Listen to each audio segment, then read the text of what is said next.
I was reading in First Corinthians chapter 1 today. Great chapter. Anything after verse 18 is especially good, so I'd recommend that you read it. But one part in there says that God uses the foolish things of this world to confound the wise. And that brought to my memory the bumper sticker, that old one that says, Jesus is my co-pilot. And it immediately struck me as funny because we're the foolish things of the world. I don't know how to drive a car when it comes to spiritual things, when it comes to life, all the unknowns, all the uncertainties, all the stress, all the craziness. Do I want to be the one making the decisions and being in control and driving the car? Or do I want the guy who is omniscient, omnipotent, omnipresent?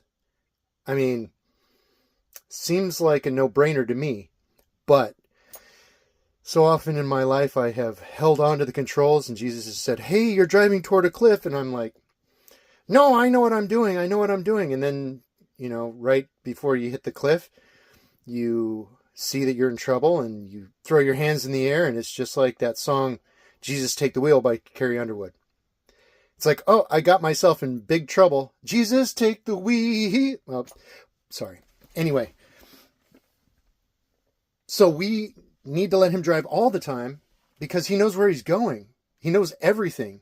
He's everywhere. He's all powerful. If he knows everything, why would somebody who's limited by knowing nothing, like us, like me, why would I want to allow him to just sit there and watch me mess everything up when I could just let him take over and take control? Then I started thinking a little more about it and thinking that we're a lot less like the driver of the car or the passenger of the car, and we're a lot more like the vehicle itself, but not a car. Maybe something like a little kid's bicycle with like pink streamers and a basket and training wheels. You know what I'm talking about. And Jesus is riding the bike up to the limit line next to a muscle car, and he looks over and says, hey, want to race? And the guy's laughing. Look at that thing you're riding. You don't stand a chance. And that light turns green and he smokes the muscle car. And the driver of the muscle car is confounded. How did he do that on that thing? What the heck? How did he just do that? He didn't say, wow, that's a sweet bike. No, he's saying, how did he do that? Because it's obviously miraculous. That's how Jesus wants to use our lives. He wants to do things through us that are not possible for humans to do.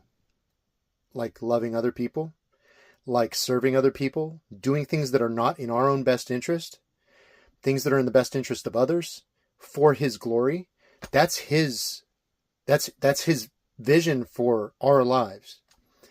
And all we got to do is not wait till we get in trouble to let go of the wheel, but let go right now and just let him do it.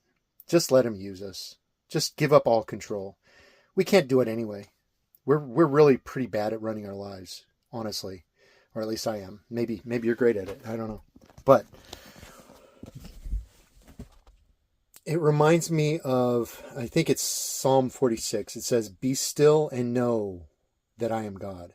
That word be still, the root is Rapha. And Rapha means let go.